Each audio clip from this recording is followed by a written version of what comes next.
Good morning from Sacred Space at Titania's Realm. It's 10:29. It's 10:30 now. Just rolled over. 10:30 a.m. on the 29th of April 2026. Today is Wednesday. I've put the birdie boys out because they didn't get to go outside yesterday. And I've sat here with a nice cup of tea, and the second I sat down, it was perfectly blue skies before, it started showering. Murphy's Law. So I'm hoping that it's only going to be light sprinkles and that the wind will blow the rain in some other direction and not over us.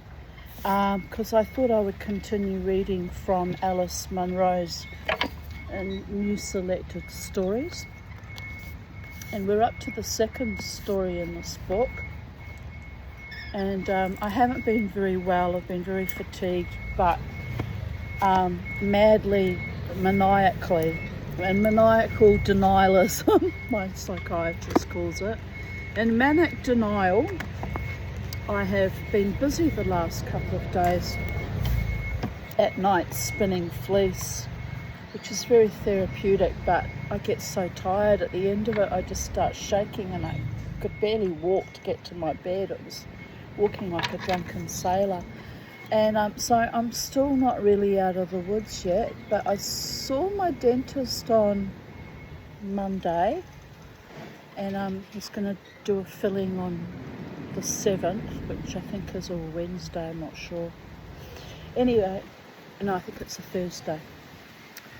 So, wheels are in motion, and there's some decision making to be made about this root canal tooth that really is making me feel ill, because he thinks it could be saved, and it's going to cost thousands to have it removed through general anaesthetic, and he prefers to save it because there's no teeth below it, and it's carrying all that load of that part of the jaw. And look, it makes sense if you're a dentist. I don't know what to do, but anyway, I have to discuss it with my benefactor, what he wants to do, because he's paying for it, and it's very important that we don't waste money on stupidity, in my opinion. Oh, look, man, we're gonna have to move inside. Oh, the birds are all going to get wet, and my washing's going to get wet. And it's been out since yesterday. What am I going to do? We do a mad dash. We do a mad dash into the house. Or I'll just go and get an umbrella.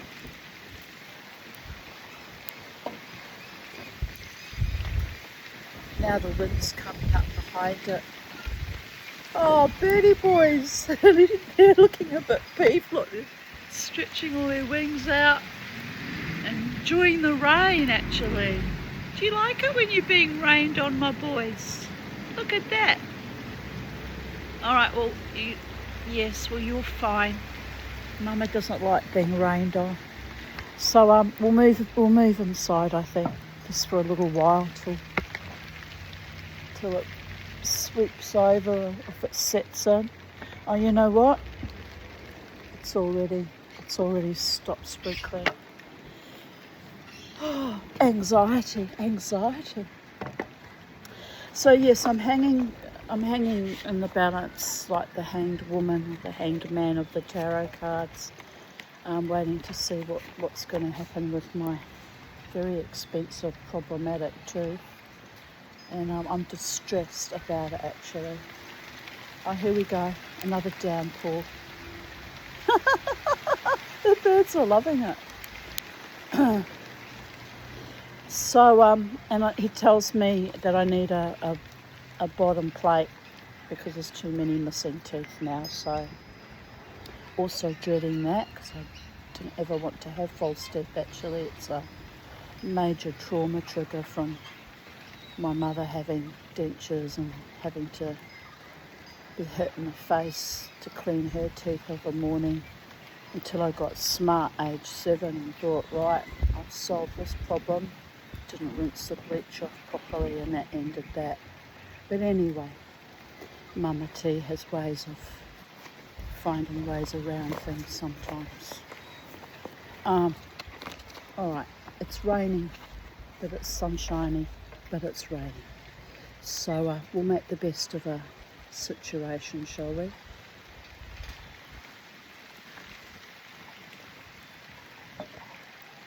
It's lovely that you're raining, but can you just go move over there a bit? So it's forecast to rain around about 6 p.m.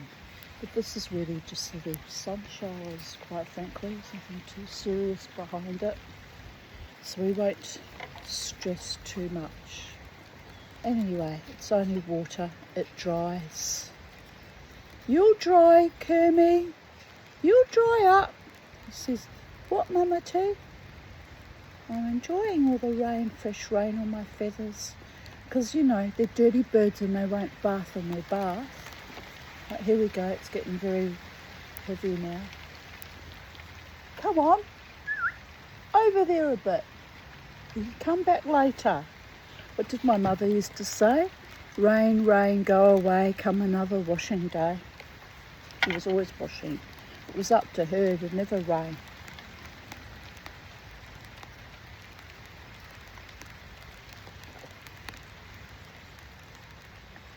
Alright. I'm not going to interfere with the weather because we've had long drought for about 9 or 10 days. So I'm actually grateful that it's been raining the last couple of days. The ground's had a good soaking, much needed. I can't see you people of Earth because you're all wet. Let me just dust you off a bit. There you go. Back in the room. But my book's getting wet. We'll have to do this inside. Gosh darn it. I think the birds will be alright. The birds, and it's good for them to have fresh water actually, as I was just saying. Alright, hold on, we're moving in the house. Mama T has to be comfortable while she's reading you stories. Alright boys, if it gets worse I'll come and get you too. By the gods. They're like, where are you going, Mama? You're leaving us out in the rain. It really is intermittent, but the trouble is my book's wet. So we don't want mouldy old books at all. No mouldy old books.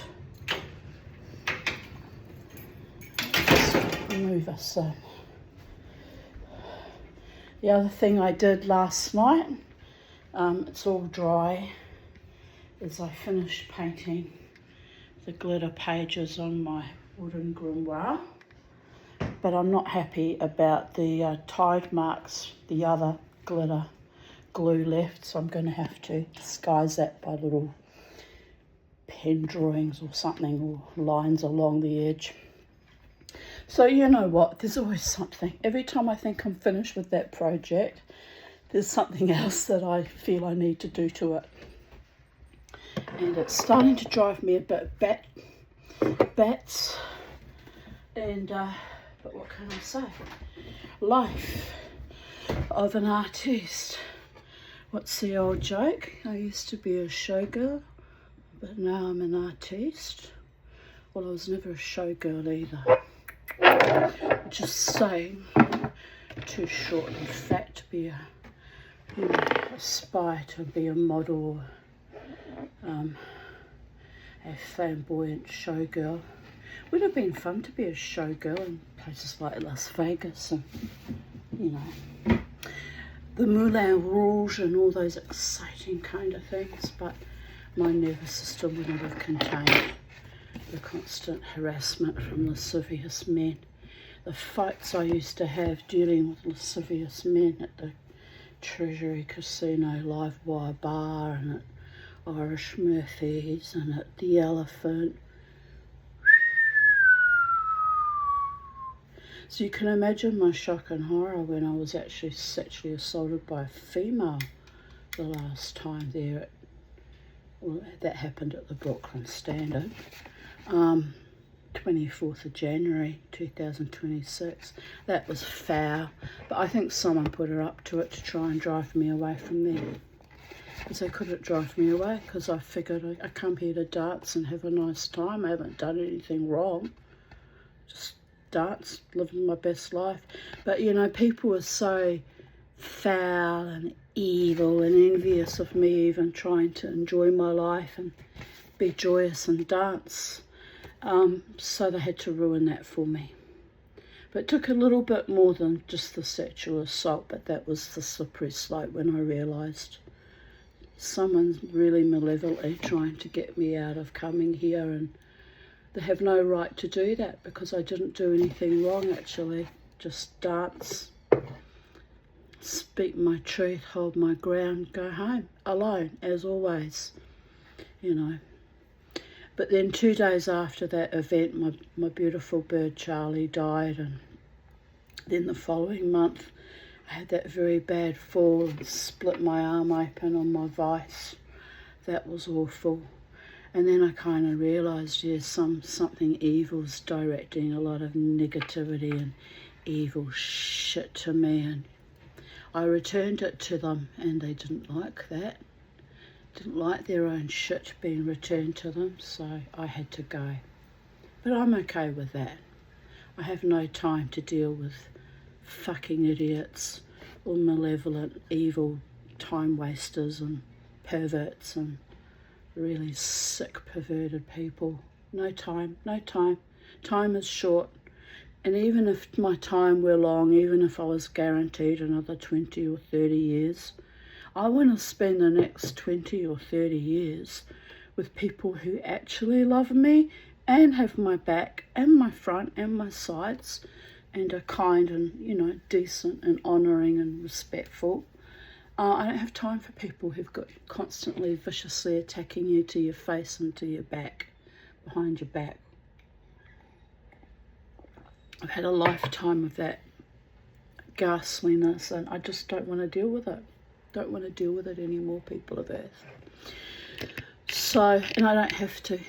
I'm in a very privileged position where I don't have to be out there dealing with other people's cesspools of vile, bile, vomit and shit and sexual depravities and ugliness and envy and spite. I don't have to deal with it. Got my garden, got the rain falling down from the sunshiny skies. How does that song go? Raindrops are falling on my head. Da da da da da da da da da da da da da da da da, something like that. Something like that. Oh, the sun's come out and now it's lovely out there again. Well, I made an executive decision. We're going to read from in here now. So let us begin on a happy note, a triumphant happy note, that those evil, pathetic monsters telling me to be free in another paradigm because they just wanted that space all to themselves for their little, I don't know what that was about, just pure envy really. You know, free another paradigm. They didn't realise, stupid as they really are, little Mama T is always free, and she walks with the gods on a daily basis. Sometimes the gods are a bit demonic too. As I said to the dentist, it can swing either way. But, you know, by and large, at least I can trust in God, Goddess, that, you know, the Creator, that energy truly does, you know, have my highest good, my highest will to live, and my prime directive has all that in play. And of course I don't always know why I'm sent to these spaces where people turn ick, but it's not for me to know. It's the Holy One makes these executive decisions, sends me to spaces. They're always lovely for a while. I've worked out the pattern. It's on average lasts about 2 years before the ick starts to set in.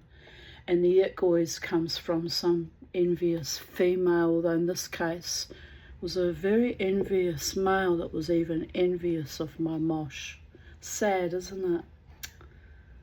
Really sad, especially since he himself is, you know, relatively famous and influential in his sphere. Why would you be envious of little old me just trotting along, trying to strut her stuff and enjoy her life and love everyone? Because they don't have love in their hearts, do they? That's what they're envious of. They lack the capacity to love, can only use and abuse.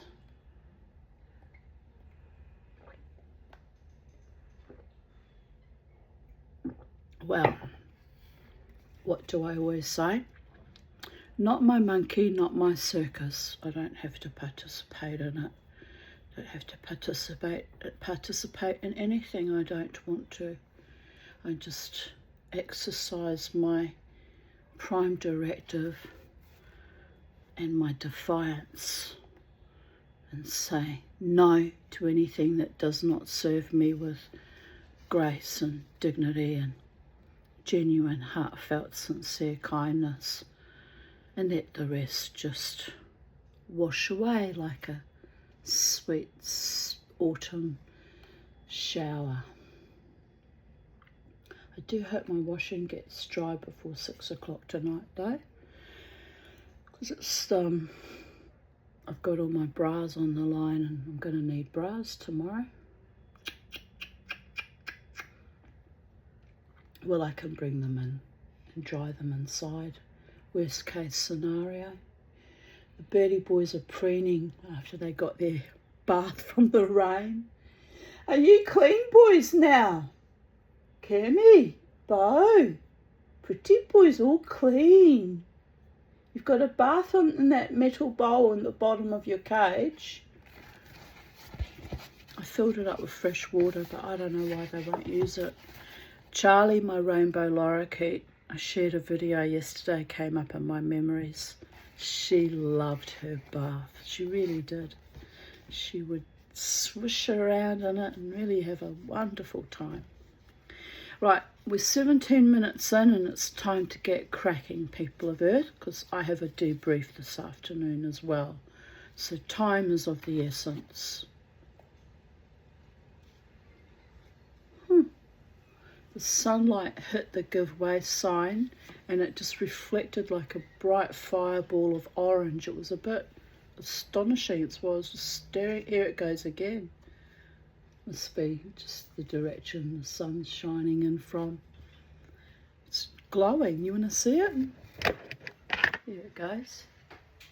Can you see it glowing? Yeah? Look at that. I'm not mad. It's really glowing. You can almost not see the letters anymore. Give way, Tanya Aarons. Give way. Let the evil ones just pass you by and wave them goodbye and give them a little kick up the tuchus on their way out, but it is what it is. Right. Today's story is titled The Children's Day. I don't know why, but my scar's really hurting today.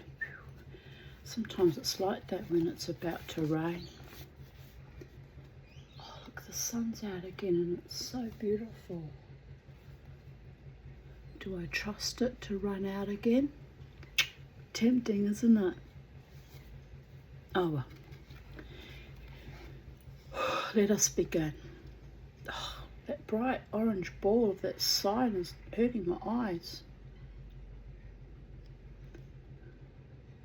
It's washing out give way. We can faintly see is the lettering. I find that astonishing. Right.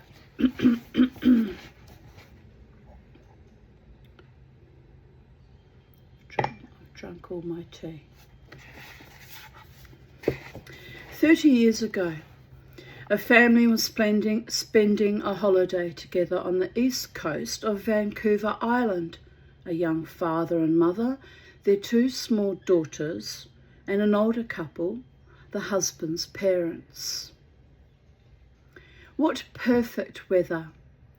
Every morning it's like this, the first pure sunlight falling through the high branches, burning away the mist over the still water of Georgia Strait. Like a burning giveaway sign.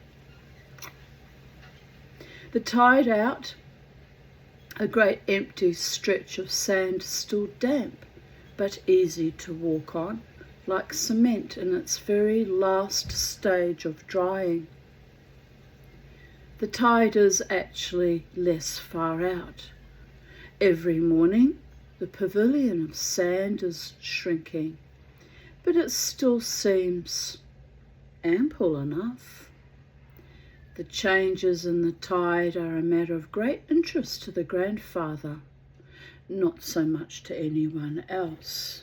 Wash my hair, so it's all a bit, funny.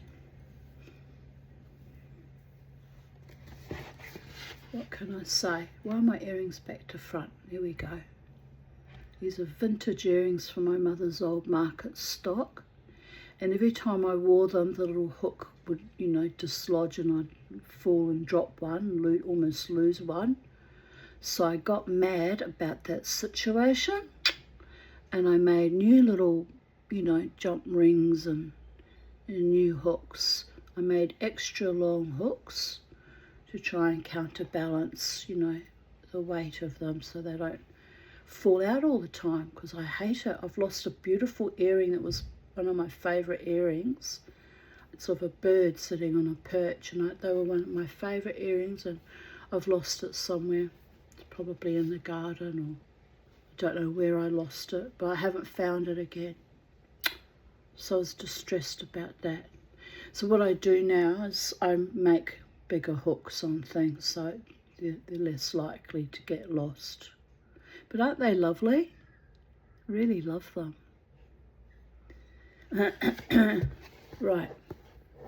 I'm very blessed that I'm a hoarder, and I didn't throw everything out, and I just kept, a few nice little pieces, because I knew one day I'll do something with them.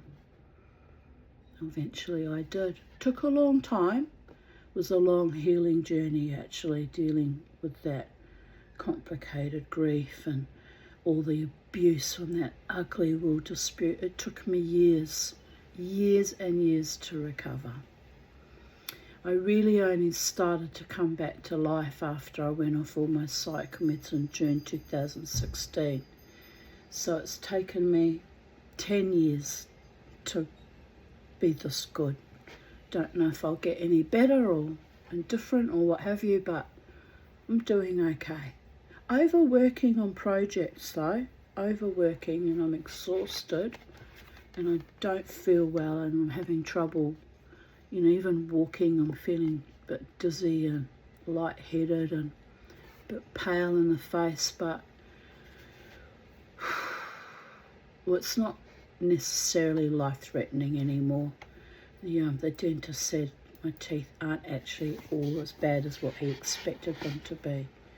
Maybe he just said that so I won't freak out, because sometimes healers give you little curlies, little white lies, but this tooth that the temporary filling one, has started hurting now, but he said it's because of the gum is aggravated. So well, on we go and on we go. Pauline, the young mother. Do you like how I just suddenly shifted? I know. Pauline, the young mother, doesn't really like the beach as well as she likes the road that runs behind the cottage for a mile or so north till it stops at the bank of the little river that runs into the sea. If it wasn't for the tide, it would be hard to remember that this is the sea. You look across the water to the mountains on the mainland, the ranges that are all the that are the western wall of the continent of North America. These humps and peaks coming clear now through the mist and glimpsed here and there through the trees by Pauline as she pushes her daughter's stroller along the road are also of interest to the grandfather and to his son Brian, who was Pauline's husband. The two men are continually trying to decide what is what, which of these shapes are actual continental mountains and which are improbable heights of the islands that ride in front of the shore. It's hard to sort things out when the array is so complicated and parts of it shift their distance in the day's changing light. But there is a map set under glass between the cottages and the beach. You can stand there looking at the map, then looking at what's in front of you, looking back at the map again until you get things sorted out.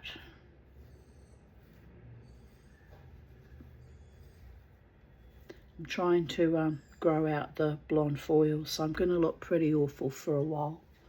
So not much I can do really, just accept and go with the flow.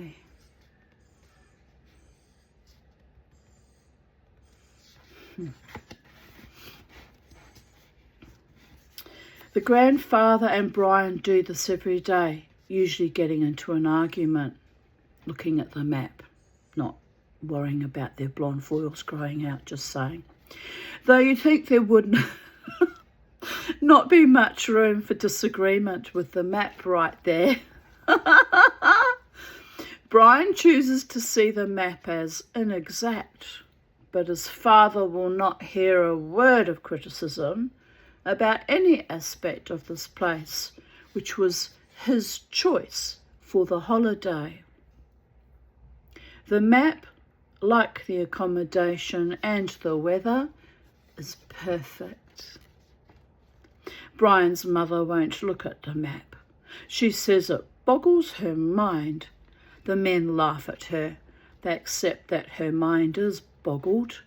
Her husband believes that this is because she is a female. O'Brien believes that it's because she's his mother. Her concern is always about whether anybody is hungry yet or thirsty, whether the children have their sun hats on and have rubbed with protective lotion. And what is the strange bite on Caitlin's arm that, is it Caitlin or Kathleen? I always pronounce it Caitlin, but it's meant to be Kathleen, I think. What are we going to do? Caitlin or Kathleen? I'll go with my initial instinct, people of Earth.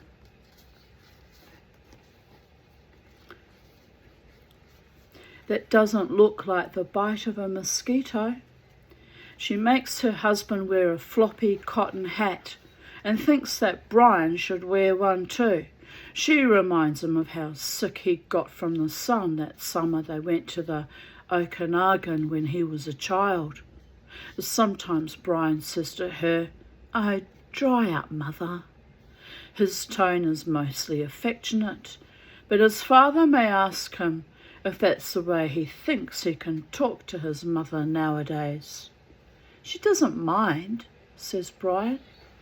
"How do you know?" says his father. "Oh, for Pete's sake," says his mother.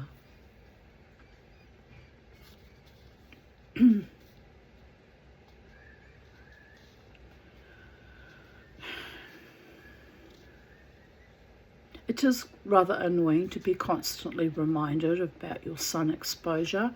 I myself get very peeved about it, but then it's not so funny or sweet or cute when they have to slash huge chunks of flesh out of your back, about that big, because you've developed cysts or skin cancer, skin cancers, and it's really quite traumatic and awful having them slice and dice at you, and it's painful. And then you remember that perhaps you shouldn't have been so glib about the sun cream and the sun hat and keeping out of the feckin' sun.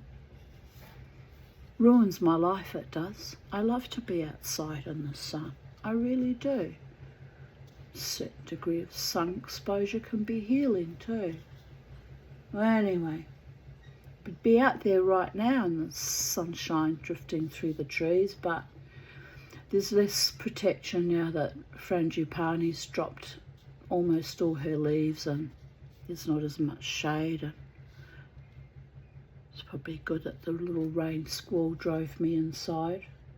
Oh, never mind.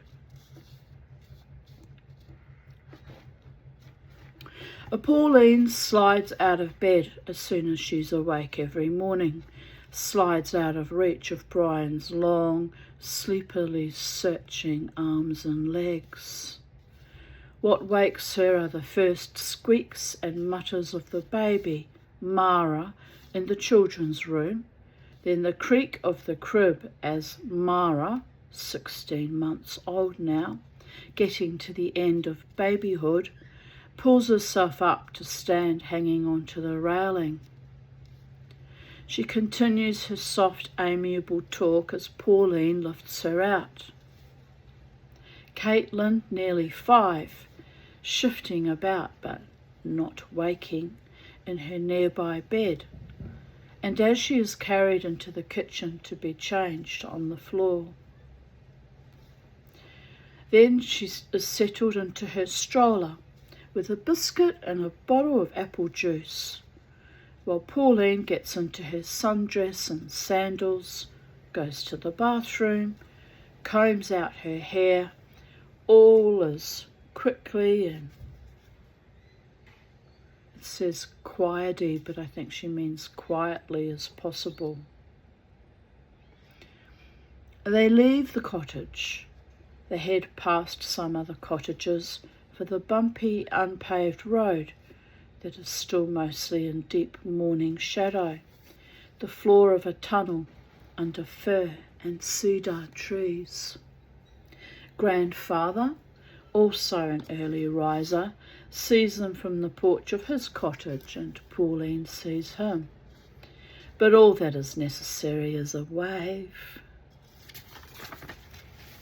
He and Pauline never have much to say to each other, though sometimes there's an affinity they feel in the midst of some long drawn-out antics of Brian's or some apologetic but insistent fuss made by the grandmother. There's an awareness of not looking at each other, lest their look should reveal a bleakness that would discredit others.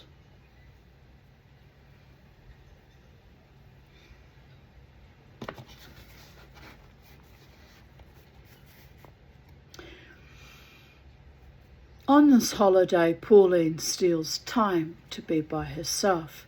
Being with Mara is still almost the same thing as being by herself. Early morning walks, the late morning hour when she washes and hangs out the diapers. She could have had another hour or so in the afternoons while Mara is napping. But Brian has fixed up a shelter on the beach, and he carries the playpen down every day so that Mara can nap there and Pauline won't have to absent herself. He says his parents may be offended if she's always sneaking off. She needs a space. She's a mother of a toddler. You need your own personal space, people of Earth. Ask me how I know. By the gods. He agrees, though, that she does need some time to go over her lines for the play she's going to be in back in Victoria this September. Pauline is not an actress. This is an amateur production. but she is not even an amateur actress. She didn't try out for the role, though it happened that she had already read the play, Eurydice by Jean Anouilh. But then Pauline has read all sorts of things. She was asked if she would like to be in this play by a man she met at a barbecue in June. The people at the barbecue were mostly teachers and their wives or husbands. It was held at the house of the principal of the high school where Brian teaches. The woman who taught French was a widow. She had brought her grown son, who was staying for the summer with her and working as a night clerk in a downtown hotel. She told everybody that he had got a job teaching at a college in Western Washington State and would be going there in the fall. Jeffrey Toome was his name, without the B, he said, as if the staleness of the joke wounded him. It was a different name from his mother's, because she had been widowed twice, and he was the son of her first husband. About the job, he said, "No guarantee it'll last. It's a 1-year appointment." What was he going to teach? Drama, he said, drawing the word out in a mocking way. He spoke of his present job disparagingly as well. "It's a pretty sordid place," he said.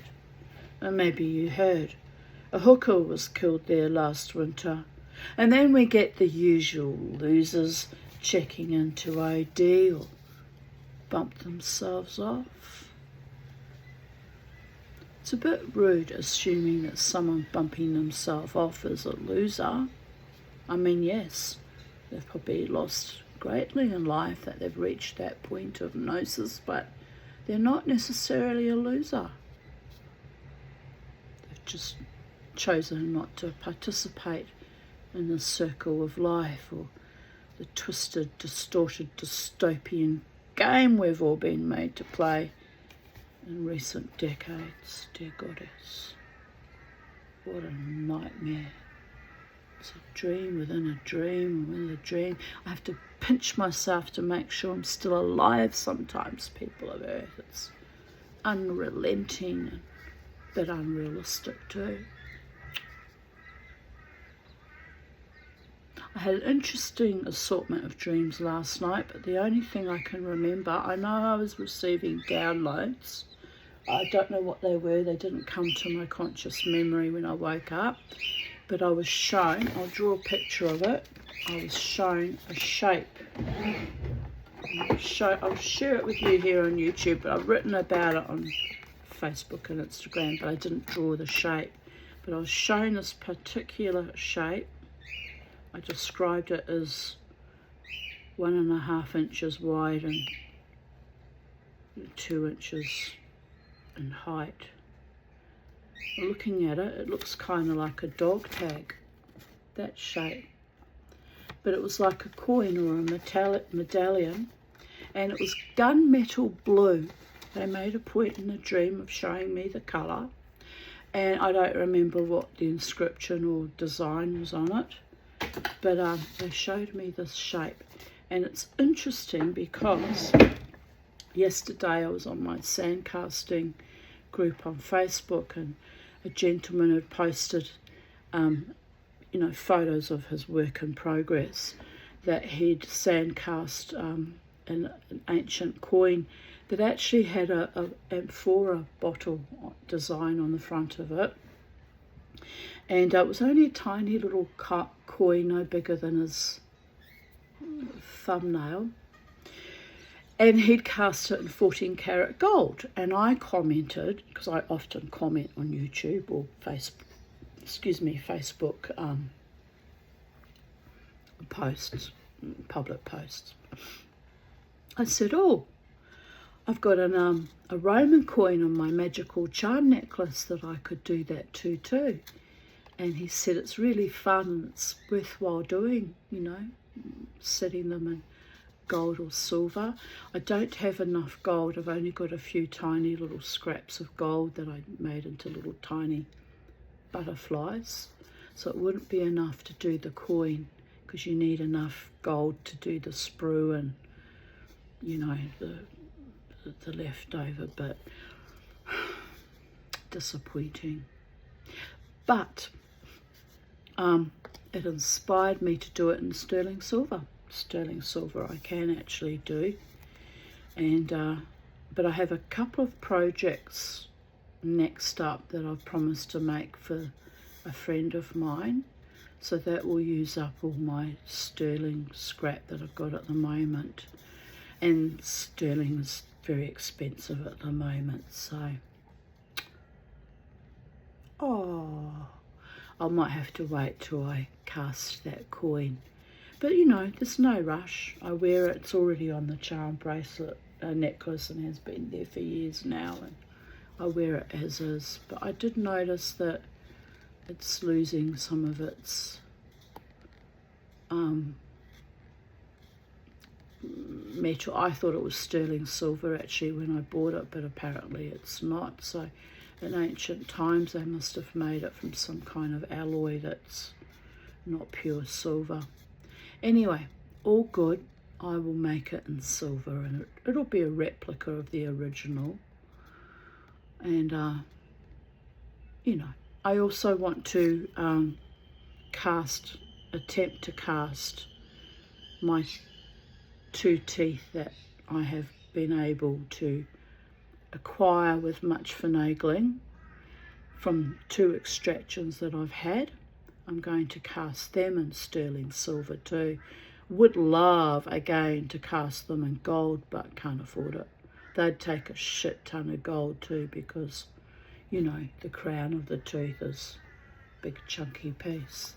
But tempting. But yeah, I'm going to cast them, try and get them try to do it myself. I'm going to have difficulty because when you put it in Delft clay you can't have any openings, so I'm not sure how I'm going to get the roots of the teeth to form in the Delft clay. It probably need to be done by lost wax method, but the problem with that is no one will want to do someone's old. I mean, they're clean, they've been sterilised, but you know, left in formaldehyde for 5 days. But no one's going to want to work with someone's teeth. It's a bit gnarly. So until I can learn how to do lost wax, which means I'd have to buy all the equipment, which is expensive, I'll have to try and work out a way to make at least the crown part in the Delft clay.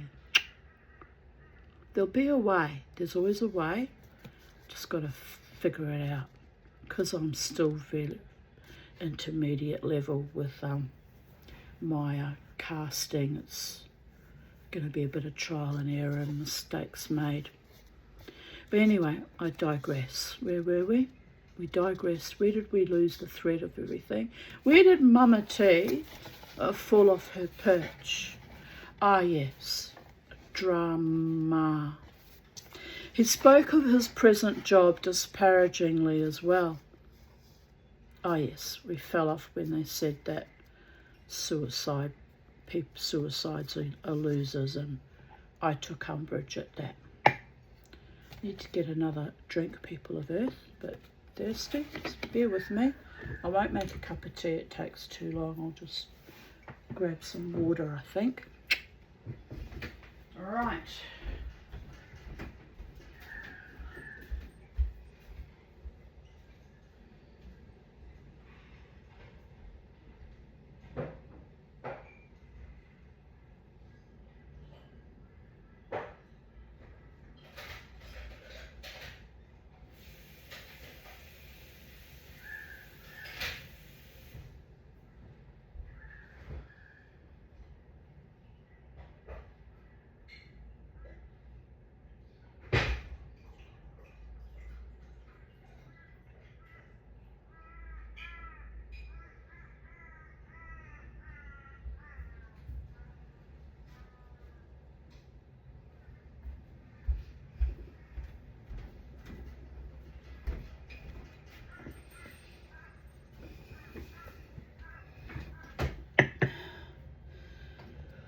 I also want to cast this in sterling silver, but it's going to take a lot of silver because it's a chunky big ring, so that's another project. And well, what can I say, people of Earth?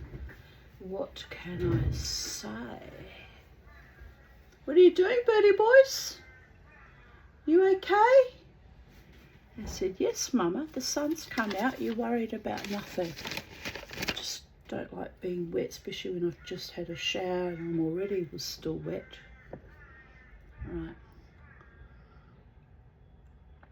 Right. Oh, that cold water set all my teeth off. We'll try not to think about that. It's not happening in my reality. We are not going to submit to illness and weakness, said she, who's utterly exhausted. I could be in bed today. I promised myself I was going to do nothing and stay in bed today. But then I got up and had a shower and put the birdie boys out. I thought, let's read stories. Haven't read to you for a few days, so we'll get back on the program. People did not quite know what to make of this way of talking and drifted away from him, except for Pauline. I'm thinking about putting on a play, he said. Would you like to be in it? He asked her if she had ever heard of a play called Eurydice. Pauline said, you mean Anouilles? Anouilles? I don't know how to pronounce that. Ennui?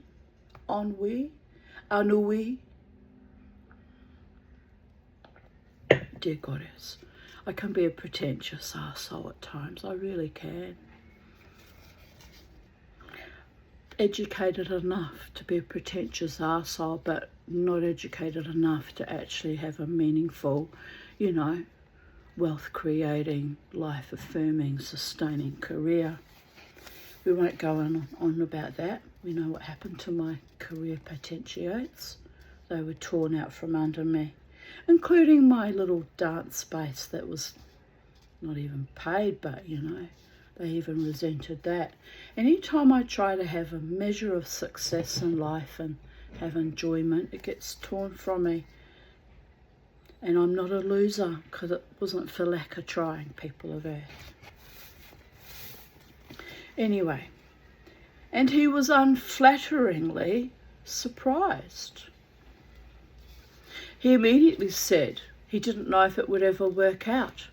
I just thought it might be interesting to see if you could do something different here in the land of Noel Coward. Pauline did not remember when there had been a play by Noel Coward put on in Victoria, though she supposed there had been several. She said, we saw the Duchess of Malfi last winter at the college, and the little theatre did a resounding tinkle, but we didn't see it. Yeah, well, he said, flushing. She had thought he was older than she was. So she had thought, he was older than she was, at least as old as Brian, who was 30, though people were apt to say he didn't act it. But as soon as he started talking to her in this offhand, dismissive way, never quite meeting her eyes, she suspected that he was younger than he'd like to appear. Now, with that flush, she was sure of it. As it turned out, he was a year younger than she was, 25. She said that she couldn't be Eurydice. She couldn't act. But Brian came over to see what the conversation was about and said at once that she must try it. She just needs a kick in the behind, Brian said to Geoffrey. She's like a little mule. It's hard to get her started. No, seriously, she's too self-effacing. I tell her that all the time. She's very smart, She's actually a lot smarter than I am. At that, Geoffrey did look directly into Pauline's eyes, impertinently and searchingly, and she was the one who was flushing.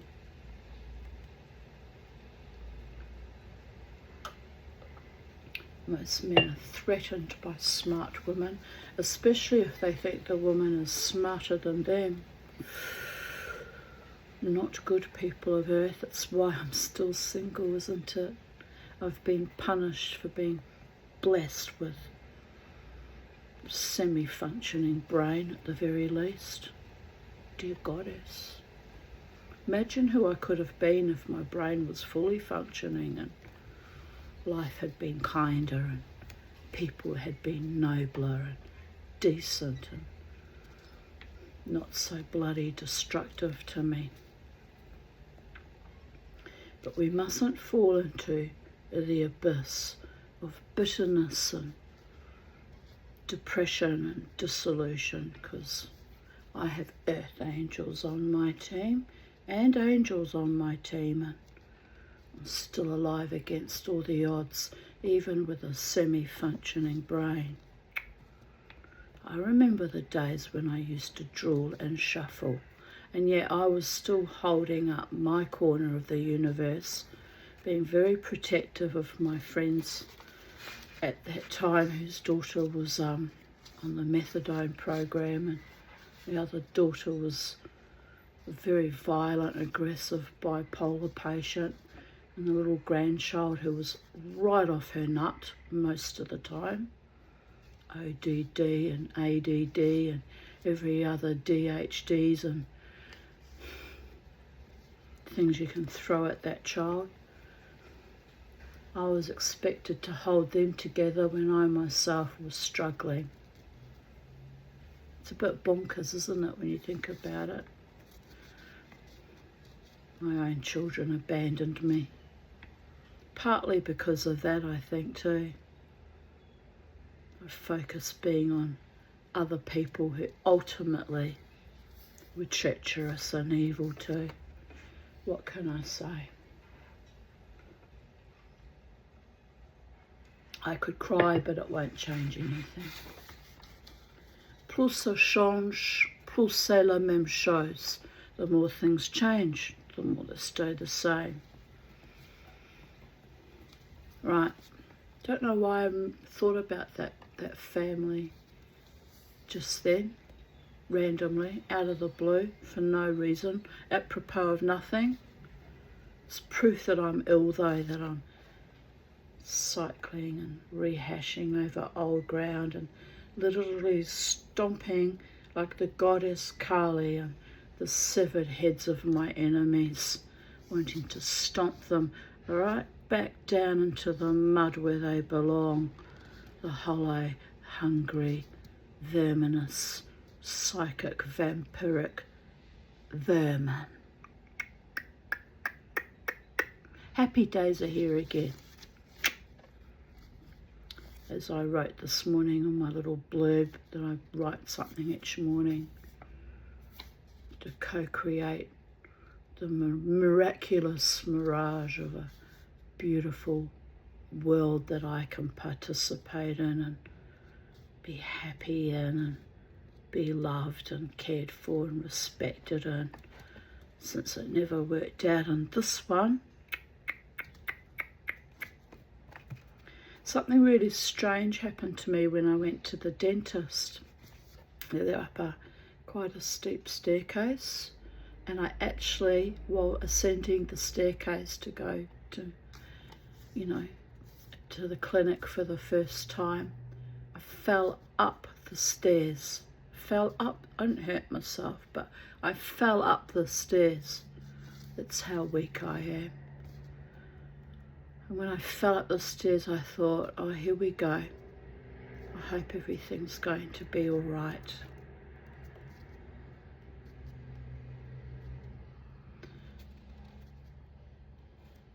The dentist suggested that I go back to Metro North to get the partial plate because he said it will be free and they'll be keen to give me the best possible plate they can possibly manage because they're students.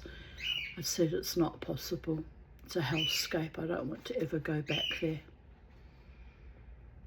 But, you know, to save money, I may have to. Falling up the stairs and falling into hellscapes of mustn't think about it. I mustn't think about it. On we go. So he's looked into her eyes searchingly and she flushes. I think she means by that blushes, blush, flush, slush. He had chosen her immediately as his Eurydice because of the way she looked. But it was not because she was beautiful. I'd never put a beautiful girl in that part, he said. I don't know if I'd ever put a beautiful girl on stage in anything. It's too much. It's distracting.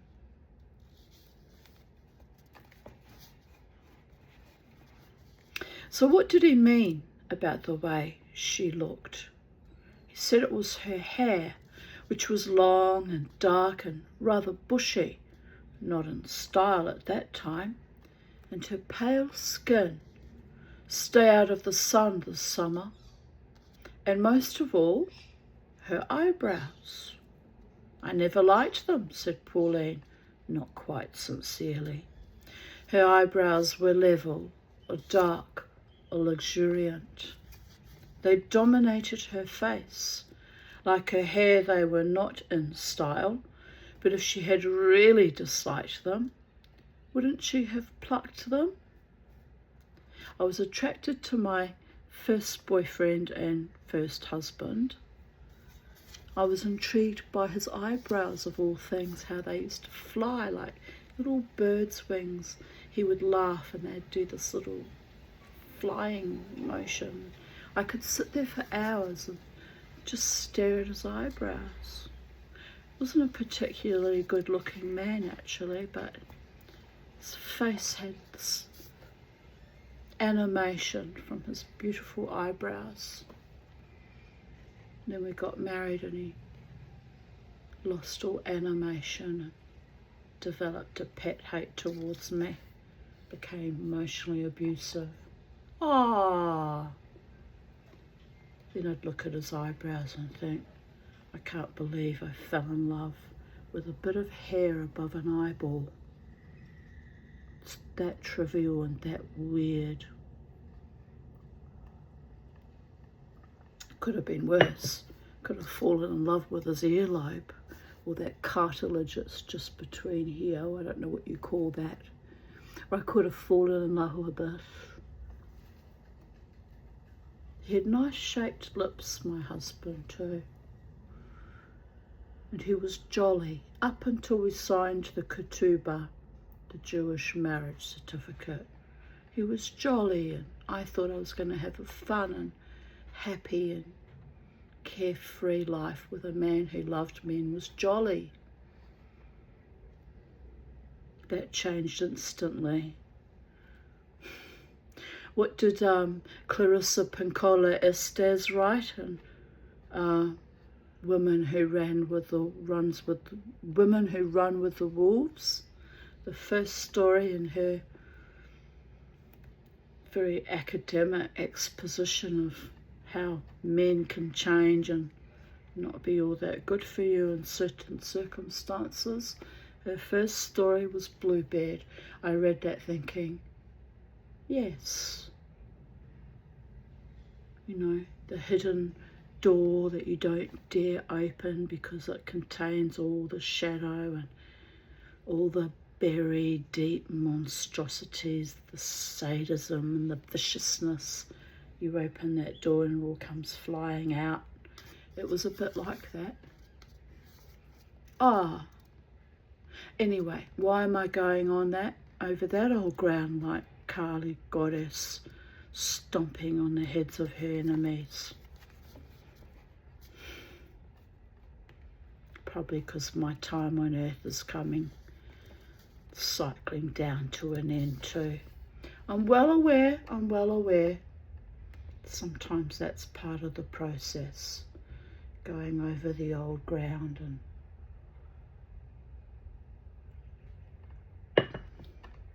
finishing off with dealing with it, I guess, so you can pack it away for eternity and never have to look at it again, hopefully. I hope I never met any of those people again in any other incarnation, because I'm quite done, quite done.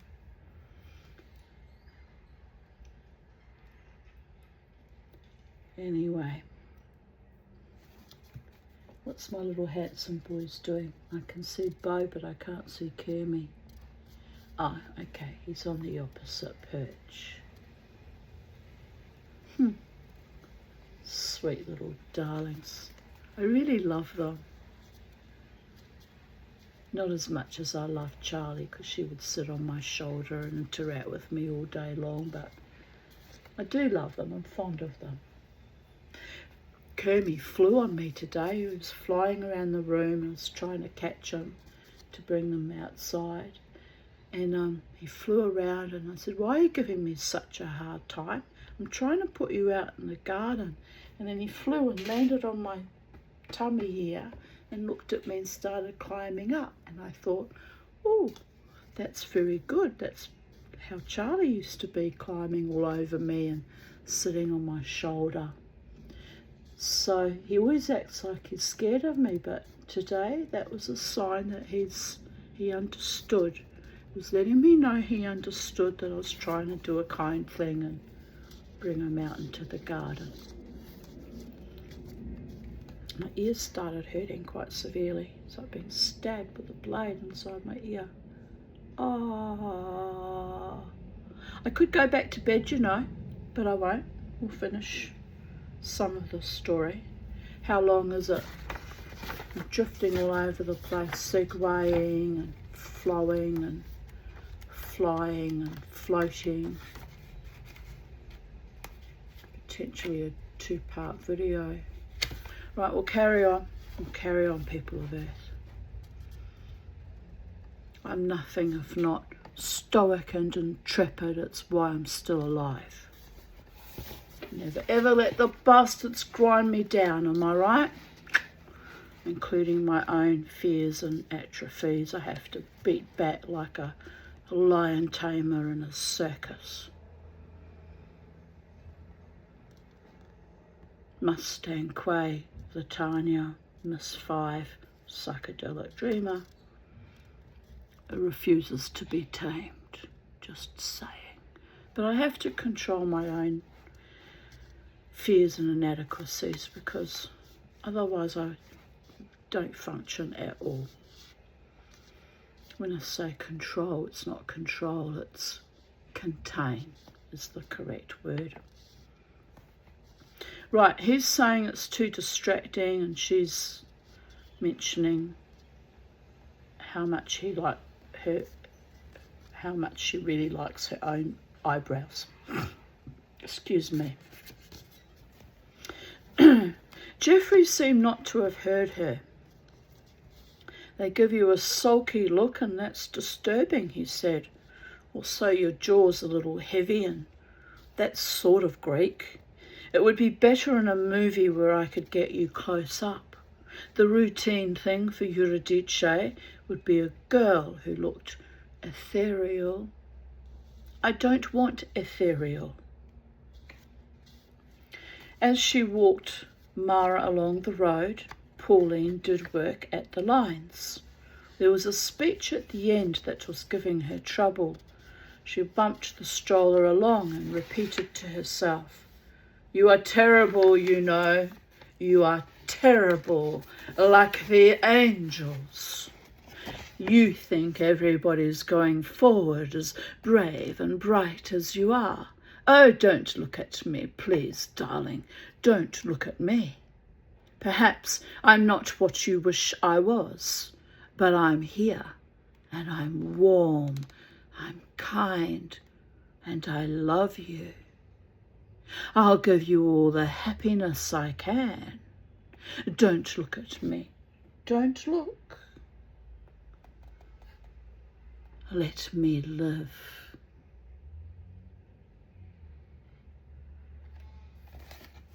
She had left something out.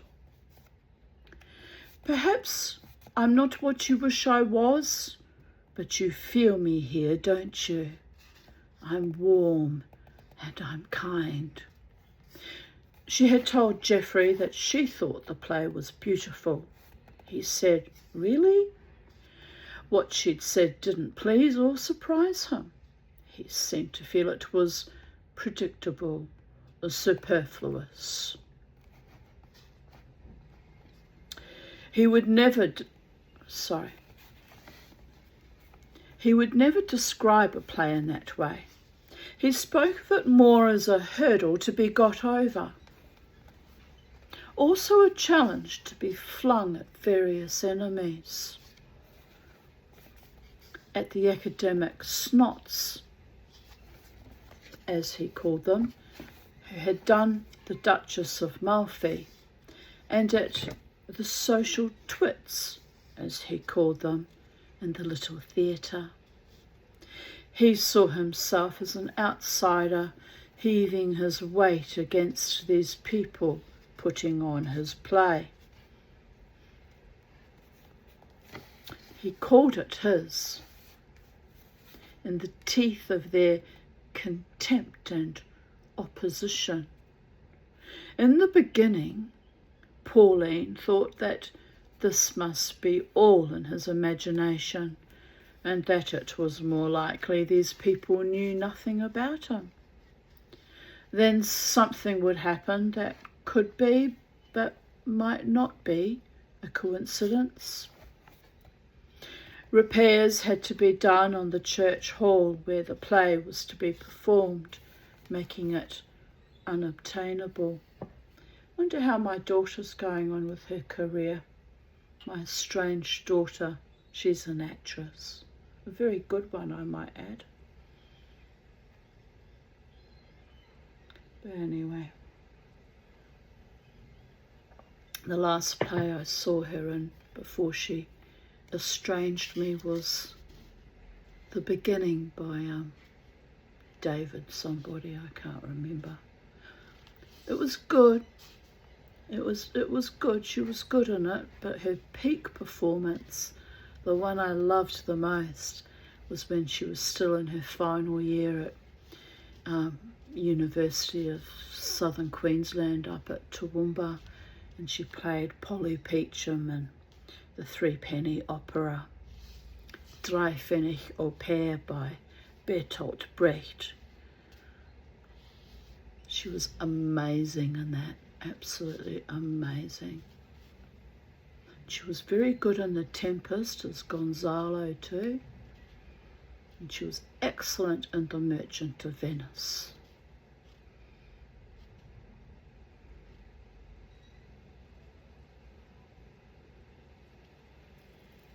Mustn't think about it. Mustn't think about it.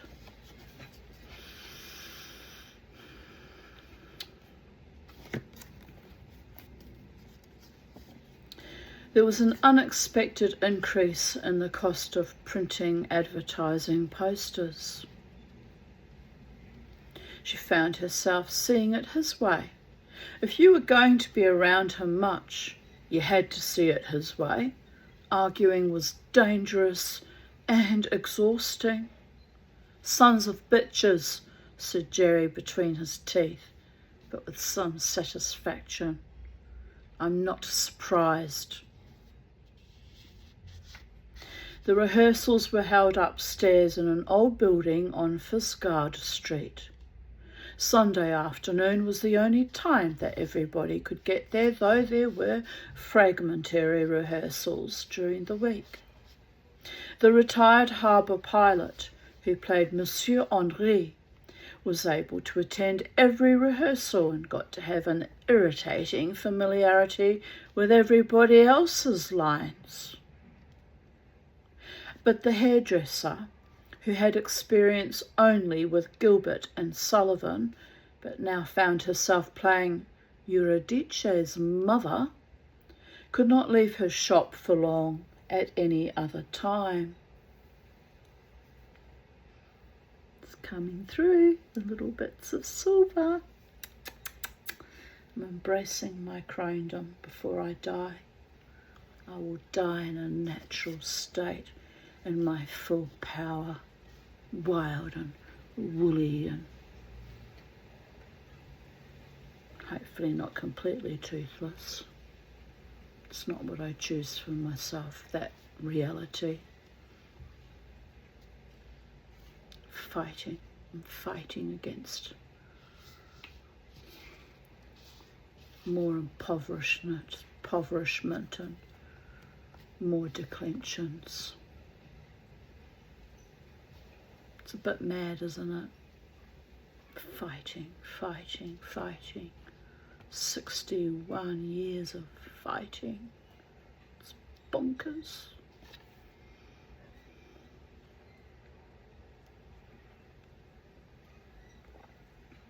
What are you doing, you fat little stool pigeons?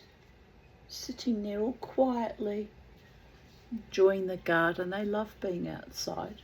They really do. It's good for the fresh air in their feathers. I felt terrible that they couldn't go outside for the last few days.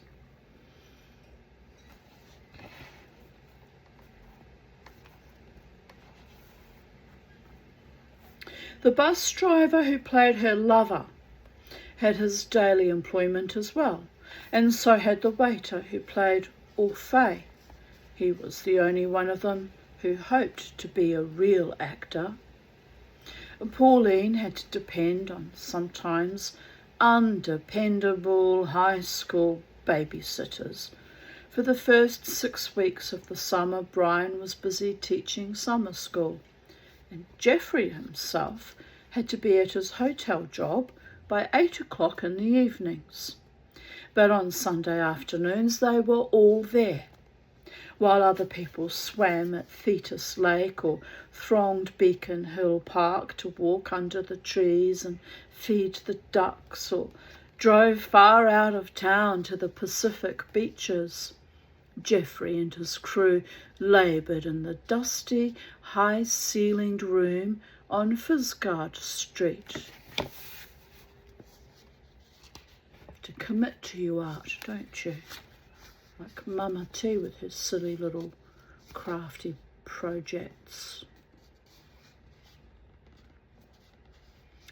The windows were rounded at the top, as in some plain and dignified church, and propped open in the heat with whatever objects could be found. Ledger books from the 1920s belonging to the hat shop that had once operated downstairs, or pieces of wood left over from the picture frames made by the artist whose canvases were now stacked against one wall and apparently abandoned. The glass was grimy, but outside the sunlight bounced off the sidewalks, the empty gravelled parking lots, the low stuccoed buildings, with what seemed a special Sunday brightness. Hardly anybody moved through these downtown streets. Nothing was open except the occasional hole-in-the-wall coffee shop or fly-specked convenience store. Pauline was the one who went out at the break to get soft drinks and coffee. She was the one who had the least to say about the play and the way it was going, even though she was the only one who had read it before, because she alone had never done any acting. So it seemed proper for her to volunteer. She enjoyed her short walk in the empty streets. She felt as if she had become an urban person, someone detached and solitary who lived in the glare of an important dream. Sometimes she thought of Brian at home, working in the garden and keeping an eye on the children. Perhaps he had taken them to Dallas Road, she recalled a promise, to sail boats on the pond. That life seemed ragged and tedious compared to what went on in the rehearsal room. The hours of effort, the concentration, the sharp exchanges, the sweating and tension. Even the taste of the coffee, its scalding bitterness, and the fact that it was chosen by nearly everybody in preference to a fresher tasting and maybe more healthful drink out of the cooler, seemed satisfying to her. And she liked the look of the shop windows. It was not one of the dolled-up streets near the harbour. It was a street of shoe and bicycle repair shops, discount linen and fabric stores, of clothes and furniture that had been so long in the windows that they looked second-hand, even if they weren't. On some windows, sheets of golden plastic as frail and crinkled as old cellophane were stretched inside the glass to protect the merchandise from the sun. All these enterprises had been left behind just for this one day, but they had a look of being fixed in time as much as cave paintings or relics under sand.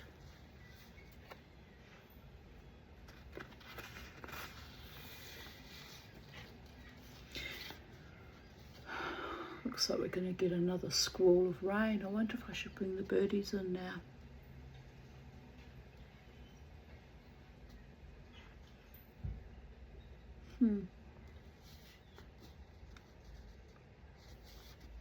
When she said that she had to go away for the 2-week holiday, Geoffrey looked thunderstruck, as if he had never imagined that things like holidays could come into her life.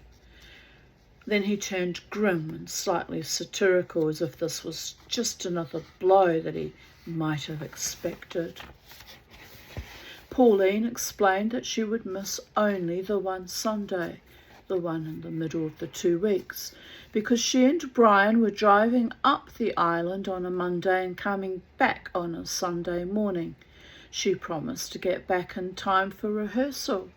Privately, she wondered how she would do this. It always took so much longer than you expected to pack up and get away. She wondered if she could possibly come back by herself on the morning bus. That would probably be too much to ask for. She didn't mention it. She couldn't ask him if it was only the play he was thinking about, only her absence from the rehearsal that caused the thundercloud.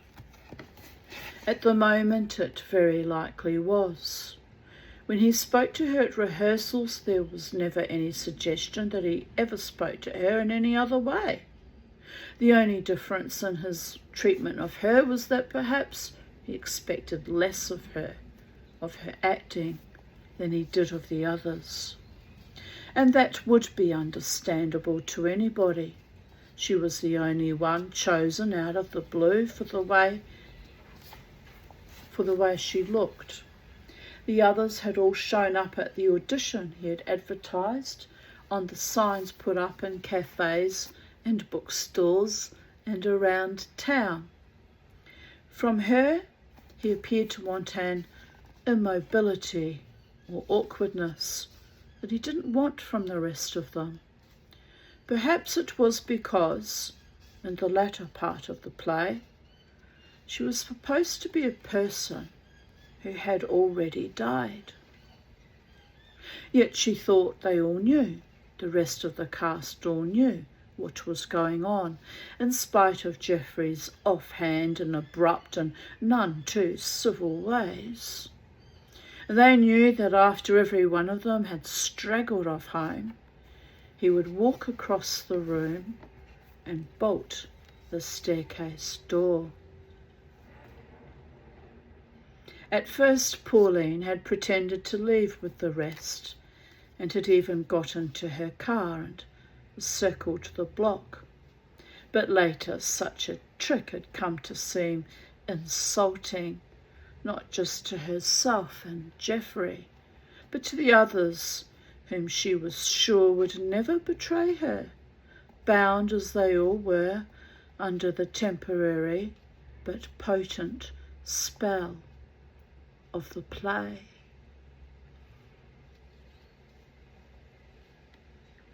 Geoffrey crossed the room and bolted the door. Every time this was like a new decision which he had to make. Until it was done, she wouldn't look at him. The sound of the bolt being pushed into place, the ominous or a fatalistic sound of the metal hitting metal, gave her a localized shock of capitulation. But she didn't make a move. She waited for him to come back to her with the whole story of the afternoon's labour draining out of his face, the expression of matter-of-fact and customary disappointment cleared away, replaced by the live energy she always found surprising.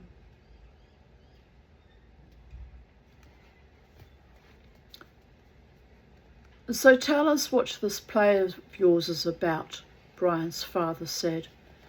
"Is it one of those ones where they take their clothes off on the stage?"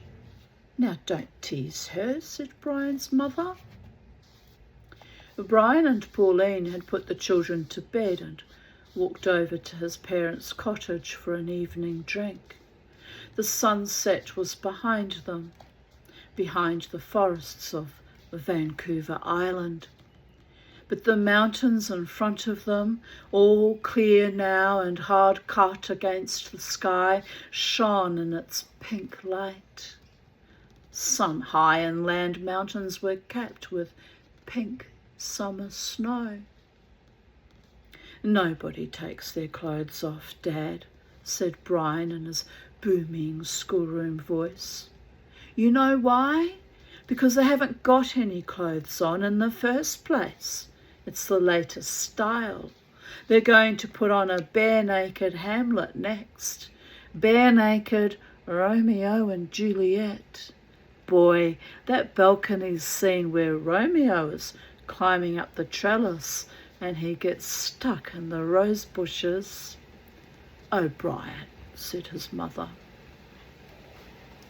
"The story of Orpheus and Eurydice is that Eurydice died," Pauline said, "and Orpheus goes down to the underworld to try to get her back, as you do. And I threw that bit in. Like my Charlie and my dog back at the very least. And all my cats. And Miss Bella Rosa. Maybe I'll meet them in the next dimension when I finally am permitted to transition from this reality to the next. Only the gods can decree that, I guess. Put in enough requests, might get my wish one day. And his wish is granted, but only if he promises not to look at her, not to look back at her. She's walking behind him. 12 paces, said Brian, as is only right. It's a Greek story, but it's set in modern times, said Pauline. At least this version is, more or less modern. Orpheus is a musician travelling around with his father. Sorry, I got really terrible pain.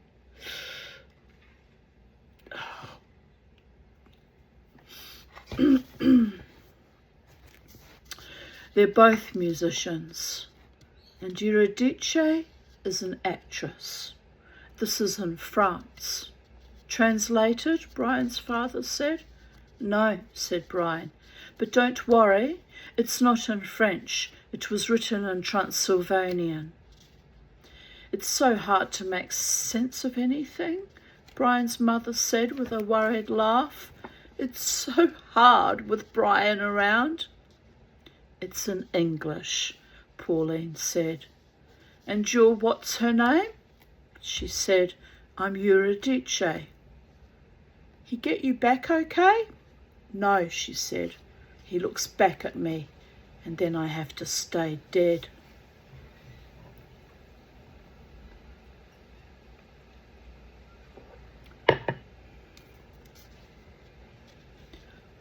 No comment. Oh, an unhappy ending, Brian's mother said. You're so gorgeous, said Brian's father sceptically.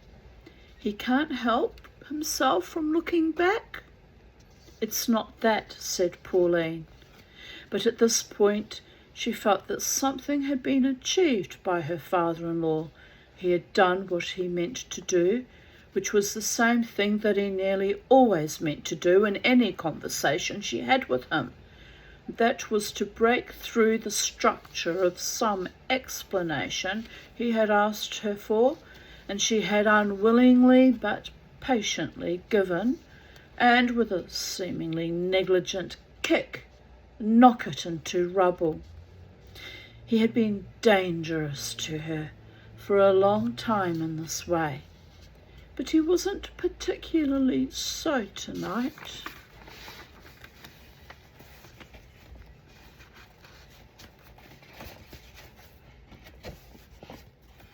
But Brian did not know that. Brian was still figuring out how to come to her rescue.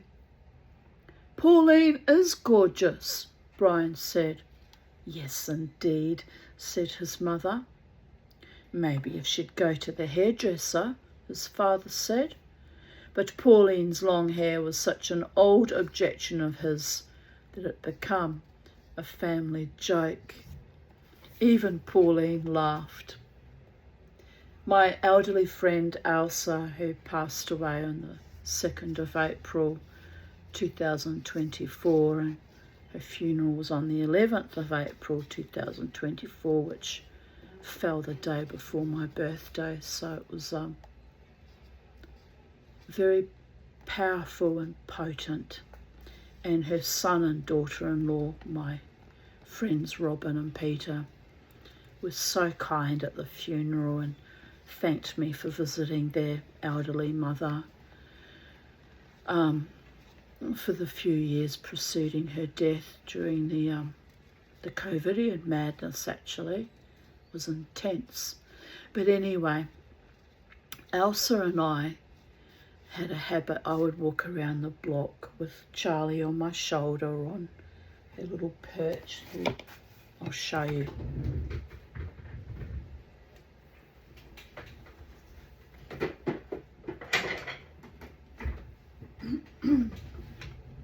I made two, and I tried to inlay it with New Zealand PowerShell, but unfortunately some of it, it didn't embed properly and I lost some. But I had her name, and I used to walk with her on the perch. She would sit and I would have the dog in one hand and Charlie on the perch, and we'd go around the block that way. This one, I just put a little bit of, I think that's abalone, not power. That's why it's so muted in colour. But anyway, it's not even in focus, is it? But anyway, I put that on just on that tip. I was wanting to make drumsticks for my drummer friends and do that, but then I saw how their drumsticks were shredded after only one night's performance, and I thought, not inclined to do that amount of work and then have it just end up in the rubbish bin. So I didn't. I discussed it with them. I said, I'll make you something else. Made something else for that friend. Anyway, where was I? Oh yes, so I used to walk around the block with Charlie and Beauregard on his leash, and then I'd arrive at Robin and Pete's, and Elsa, it was actually Elsa's family home, and she was always so happy to see me, and she'd come walking, down their little ramp that they had, and would invite me in, and we'd sit on the front veranda just out the front of their living room, and we would sit, and Peter would make us a cup of tea if he had time, if he wasn't frantically busy because he's working on a project, and he's designing a beach buggy. So anyway, but he would sometimes, it was very sweet actually, he would sometimes come out with a big skewer with giant marshmallows on them, and he'd set fire to it, and we were like little children, the three of us would sit there eating these burnt marshmallows, just like, when you put them in a campfire, or he'd come out and give us lollies, and he was always treating both of us, as at that time his mother was 91 or 92. She passed away when she was 94. But he would treat both of us like we were just mischievous little famed little children, like eternal children in the summer lands. And he was really sweet with both of us. He adored his mother, absolutely. How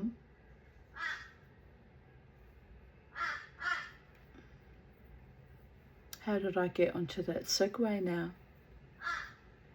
Yes, anyway, not sure. Oh yes, about the hairdresser. So whenever I visited Elsa, who she didn't have like full-blown dementia, but she had a form of dementia, I guess. She wasn't completely, like Alzheimer's. Her brain hadn't completely gone to mush. She could still hold bits of conversations, and she could still be quite sprightly and cheeky at times. So I'd arrive with my long hair, and she'd say, "I don't know why you haven't cut your hair yet. Give me a pair of scissors." And I'd start screaming, and I went, "I'm not letting you anywhere near me with a pair of scissors." And it was an ongoing joke, And the other thing she used to tease me about is I normally have my arms bare. I've only started wearing long sleeves again because it's cooled down. But in the heat of summer, I always wear little tank tops or little spaghetti tops, and my arms are always bare. So I arrived to visit, on my walk going around. I popped in and I arrived to visit one day, and she said to me, "Whenever I see you, you're always naked." And I went, "I beg your pardon?" And Peter just burst out laughing and said, "You wish, Mum." And I was like, "What does she mean, naked, naked?" And he said, she always tells us, "The lady with the bare arms is coming today, the naked lady with the bare arms." And I said, "Oh." And I had to think back about her age and her frame of reference. And I said, "Oh yes, that's because back in the day, a lady would not be seen dead with bare arms. You always completely covered over, and even wore lots of petticoats. I always wear a half slip under my skirts in summer because I too don't like the idea of being, men particularly, being able to look right through your skirts. But I keep my arms bare because, it's very, very hot in this climate. And I keep my legs bare too, So, but I'm modest, like I have petticoats. I tend to wear skirts that go over the knee. But it's not anything, not anything slatternly. So when she was saying, "Oh, the bare naked lady's been to visit today," even Peter had to scratch his head and think about it. And he went, "Oh, you mean Tanya? Tanya who never wears sleeves and always has her arms bare?"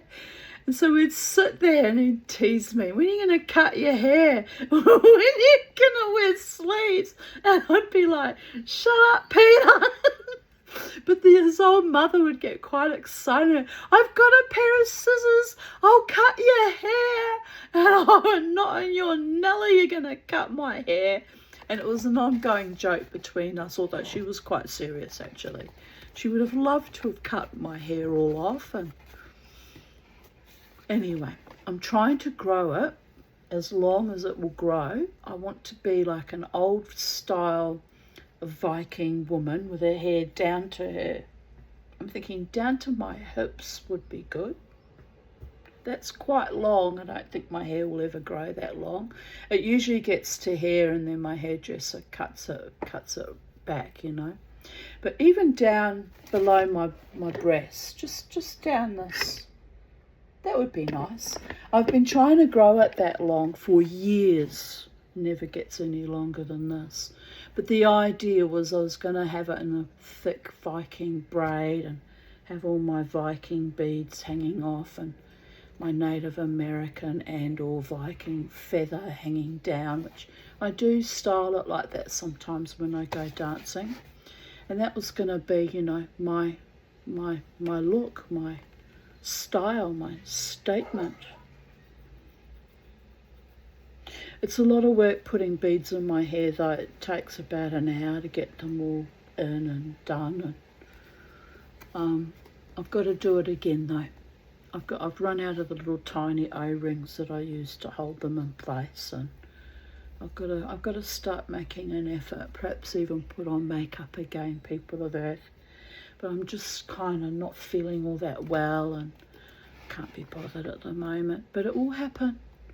And I'll wear my top hat, and I'll have my beads and my feather and my corset, and I'll go dancing again somewhere nice. Don't know where, but it will happen at the appointed time when I don't feel quite so much like hell. And when I can find a space where I'm welcome and people are sweet again and there's no malicious, perverted fucking enmity and evil and ghastliness. So, well, anyway, that was a long segue again. Here we go, babies. Maybe you should go to the hairdresser. Even Pauline laughed. She said, I can't afford to till we get the veranda roof fixed. It's a shame, isn't it?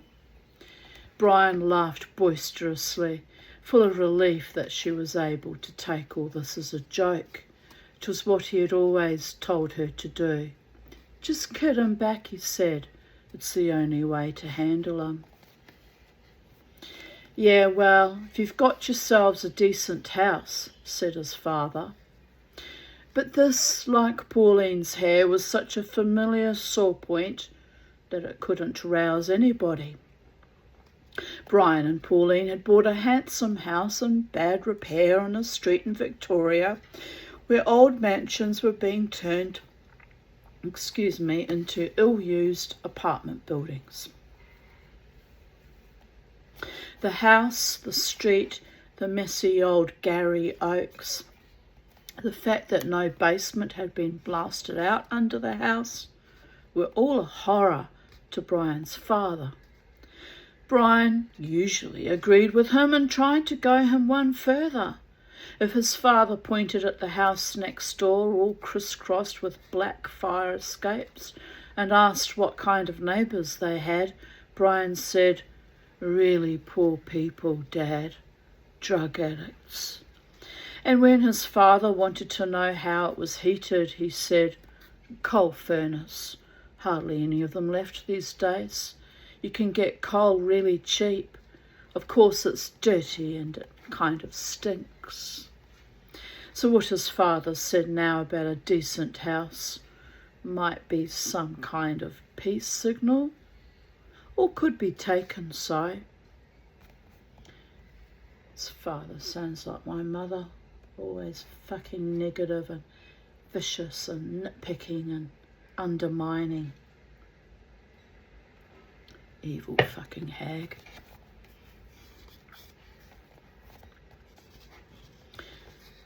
Brian was an only son. He was a math teacher.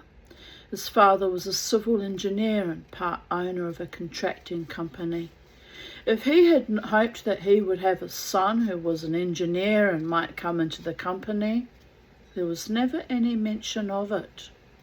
Pauline had asked Brian whether he thought the carping about their house and her hair and the books she read might be a cover for this larger disappointment, but Brian had said, "Nope. In our family, we complain about just whatever we want to complain about. We ain't subtle, ma'am." Honestly. I don't like short hair. I don't really like it. So I'm not going to cut my hair. There was a moment some weeks ago before I last saw my hairdresser where I considered shaving my hair off. I thought, I'm not well. For me to want to shave my hair off and be completely bald is a sign of some kind of fucking crisis. So I talked myself down and said, don't be so silly. Never shaved my hair off in my entire life. Why would I start now? There was a time when I got dreadlocks as a defiance and a protest against the creeps in my Jewish community that were being savage to me about, when are you going to go to a hairdresser? You look terrible, Tanya. You need to do something about your hair.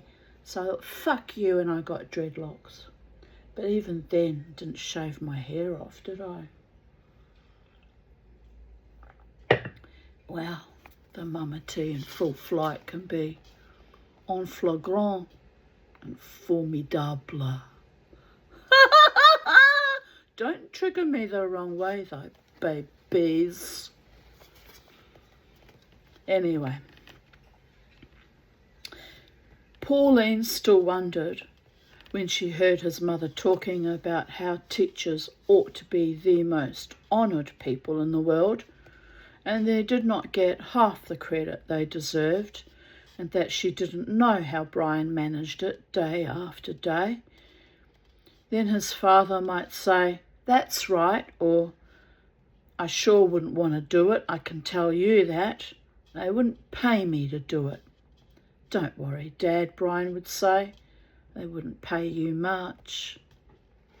Brian in his everyday life was a much more dramatic person than Jeffrey. He dominated his classes by keeping up a parade of jokes and antics, extending the role that he had always played, Pauline believed, with his mother and father. He acted dumb. He bounced back from pretended humiliations. He traded insults. He was a bully in a good cause, a chivying, cheerful, indestructible bully. "Your boy has certainly made his mark with us," the principal said to Pauline. "He has not just survived, which is something in itself. He has made his mark. Your boy." O'Brien called his students boneheads. His tone was affectionate, fatalistic. He said that his father was the king of the Philistines, a pure and natural barbarian. That his mother was a dish rag, good-natured and worn out.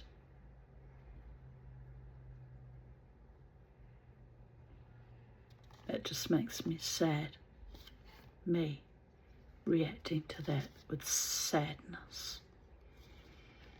We know how that happens when the soul gets sucked out of good and vibrant and intelligent women by assholes, don't we, people of Earth? It happens. It happens. It happened to me.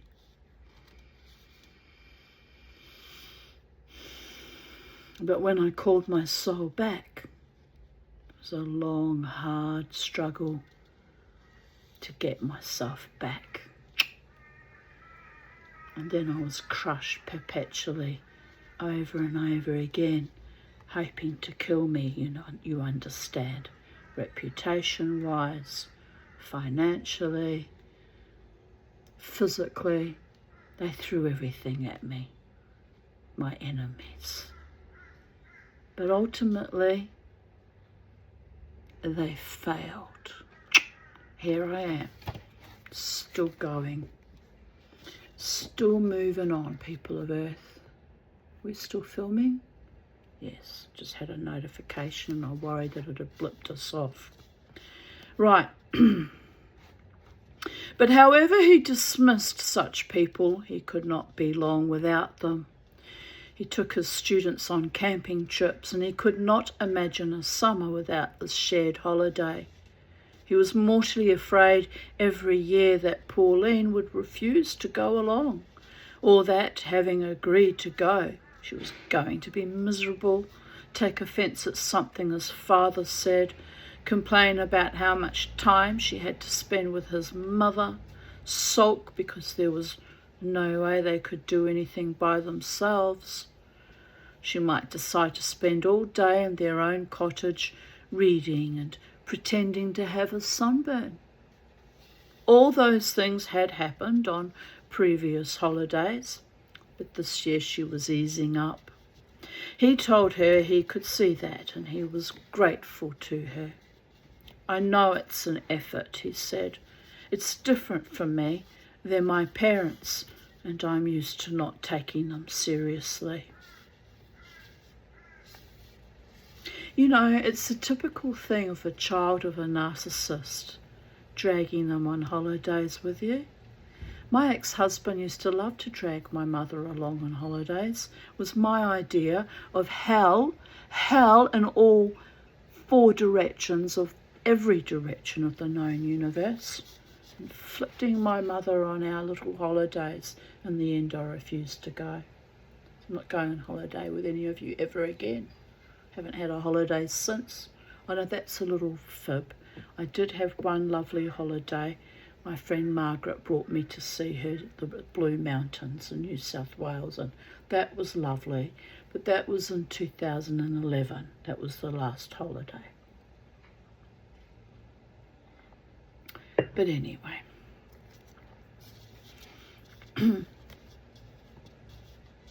all those things had happened on previous holidays, but this year, oh no, we read that bit, not taking his family seriously. Right. I'm getting tired, people of Earth. I really am not well. I'm holding it together, but it's a work in progress. Pauline came from a family that took things so seriously that her parents had got a divorce. Her mother was now dead. She had a distant though cordial relationship with her father and her two much older sisters. She said that they had nothing in common. She knew Brian could not understand how that could be a reason. She saw what comfort it gave him this year to see things going so well. She had thought it was laziness or cowardice that kept him from breaking the arrangement, but now she saw that it was something far more positive. He needed to have his wife and his parents and his children bound together like this. He needed to involve Pauline in his life with his parents and to bring his parents to some recognition of her, though the recognition from his father would always be muffled and contrary, and from his mother too profuse, too easily come by to mean much.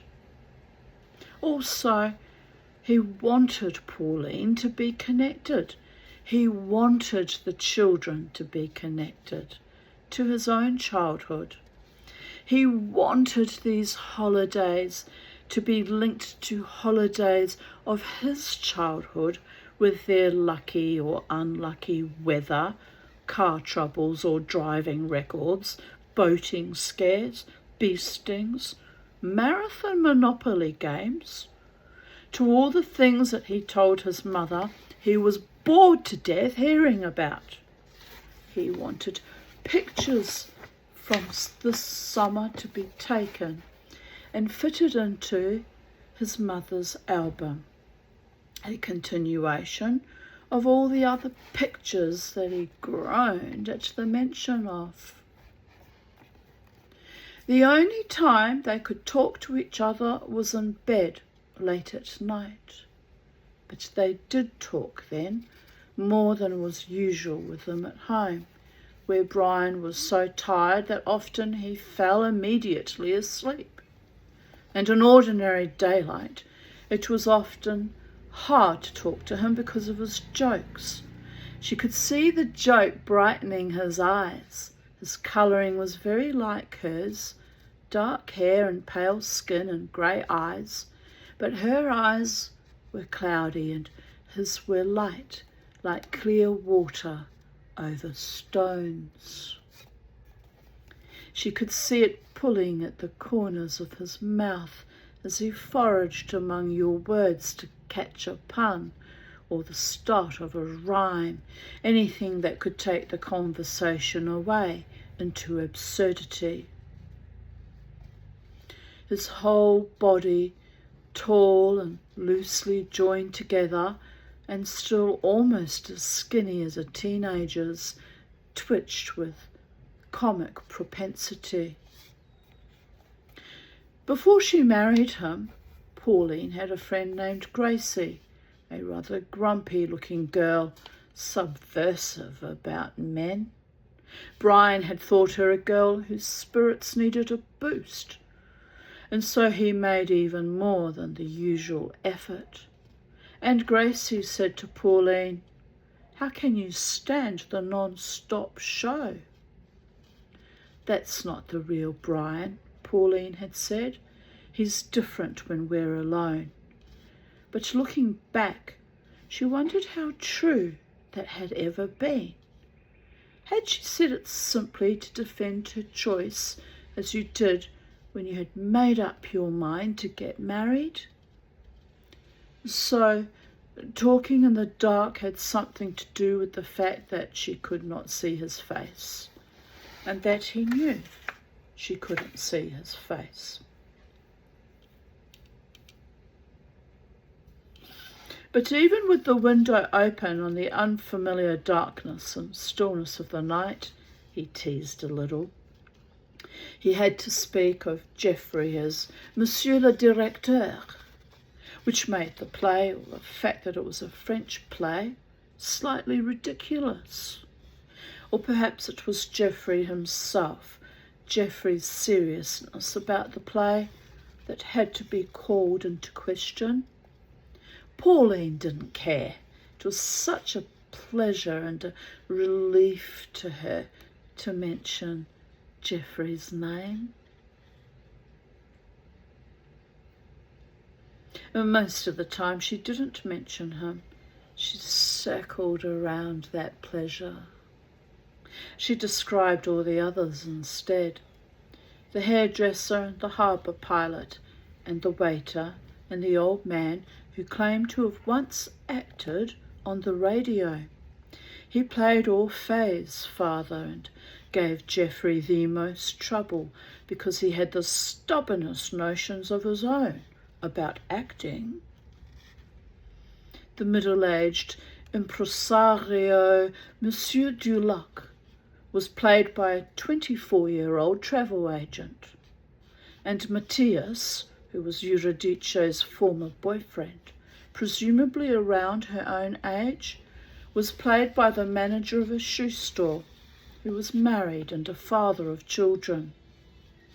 Brian wanted to know why Monsieur le Directeur hadn't cast these two the other way around.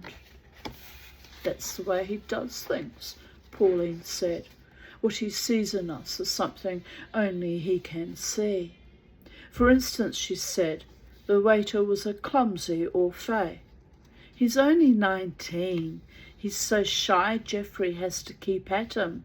He tells him not to act like he's making love to his grandmother.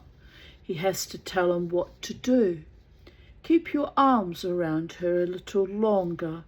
Stroke her hair a little. I don't know how it's going to work. I just have to trust Geoffrey that he knows what he's doing.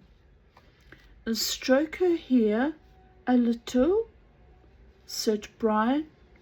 Maybe I should come around and keep an eye on these rehearsals.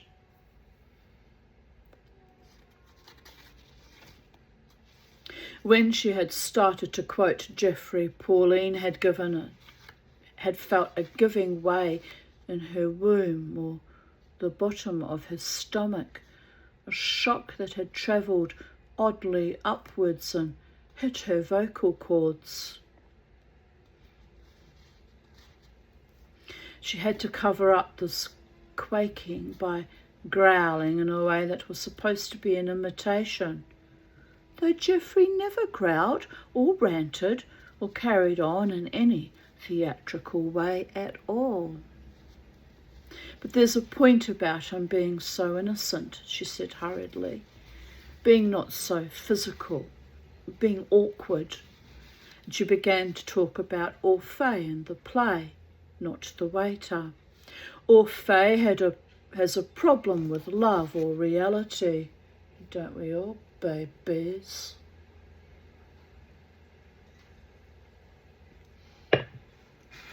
Only because I keep falling in love with the most unrealistic, distorted contortions of humanity that are incapable of doing the right thing by me. It's foul, isn't it? It's foul. It's a befoulment.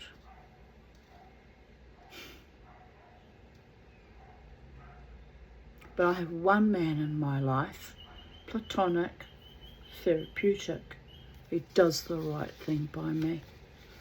Sometimes I still can't believe it, how that has unfolded over the decade and a half. I am grateful, but sometimes I'm just blows my head back because he's the only human man in my life that has ever consistently had my back. The only one in 61 years. It's most unusual and astonishing and beautiful and humbling. Because don't worry, I've arced up multiple times over certain things in the course of our long connection. And even when I arc up, he finds it in his heart and soul to forgive me.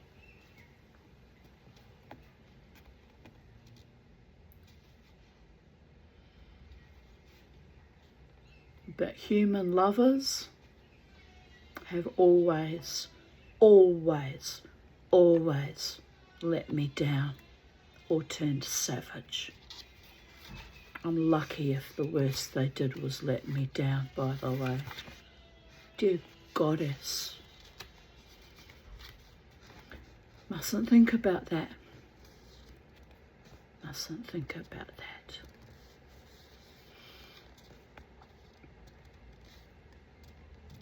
Orphée has a problem with love or reality. Orphée will not put up with anything less than perfection. He wants a love that is outside of ordinary life. He wants a perfect Eurydice. Eurydice is more realistic. She's carried on with Matthias and with Monsieur Dulac. She's been around her mother and her mother's lover. She knows what people are like. But she loves Orphée. She loves him better in a way than he loves her. She loves him better because she's not such a fool. She loves him like a human person. But she slept with those other guys, Brian said. Well, with Monsieur Dulac she had to. She couldn't get out of it. She didn't want to, but probably after a while she enjoyed it, because after a certain point she couldn't help enjoying it. So Orphée is at fault, Pauline said decidedly. He looks at Eurydice on purpose to kill her and get rid of her, because she's not perfect. Because of him she has to die a second time. It's no big deal. Try dying 16 times in one incarnation.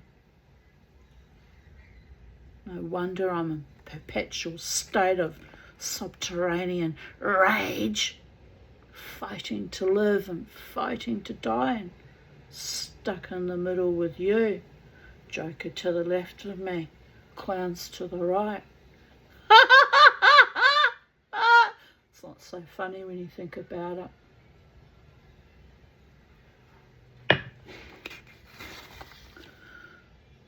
Planet Hellscape is a Gnostic prison planet for me.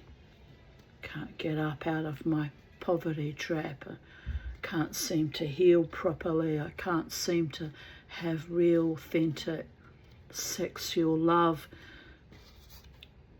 I have love, but in unusual manifestations. My birdie boys, my true friends. But, you know, it's a bit odd. It's a bit odd, my existence. It really is. It sometimes freaks me out too. I'd be freaking out every day on a daily basis, but I've had 30 years of therapy, and there comes a point in time when even freaking out doesn't really change anything. Just wears you down, grinds your teeth down to bones, and kills your gallbladder and your uterus, and it's all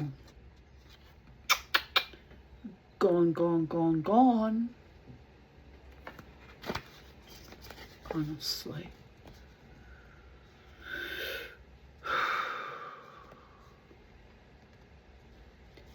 What you doing, birdie boys? Not freaking out, Mama T. That's good, boys.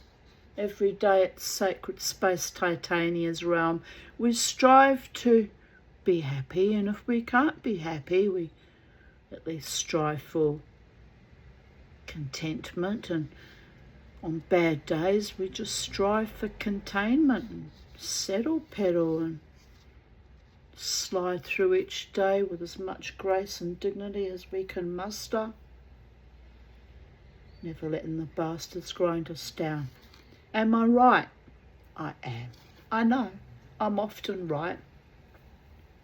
So here we go, babies.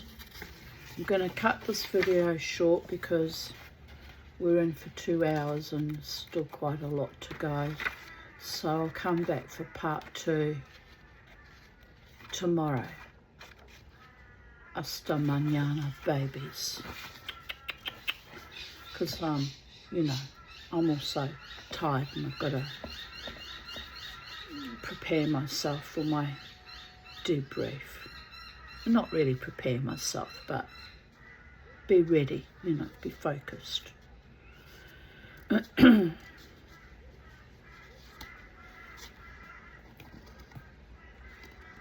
Brian, on his back and with his eyes wide open, she knew that because of the tone of his voice, said, "But doesn't he die too?" "Yes, he chooses to." "So then they're together?" "Yes, like Romeo and Juliet. Orphée is with Eurydice at last. That's what Monsieur Henri says. That's the last line of the play. That's the end." Pauline rolled over onto her side and touched her cheek to Brian's shoulder, not to start anything, but to emphasize what she said next. It's a beautiful play in one way, but in another it's so silly. And it isn't really like Romeo and Juliet because it isn't bad luck or circumstances. It's on purpose.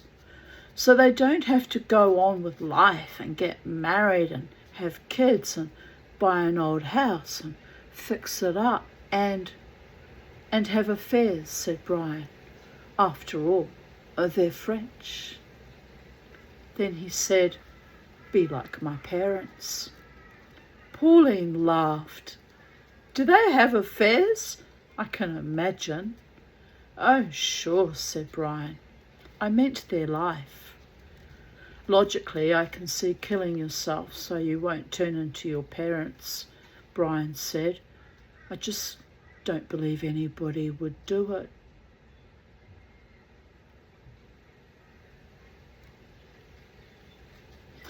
"Everybody has choices," Pauline said dreamily. Her mother and his father are both despicable in a way. But Orphée and Eurydice don't have to be like them. They're not corrupt. Just because she slept with those men doesn't mean she's corrupt. She wasn't in love then. She hadn't met Orphée. There's one speech where he tells her that everything she's done is sticking to her and it's disgusting. Lies she's told him, the other men. It's all sticking to her forever.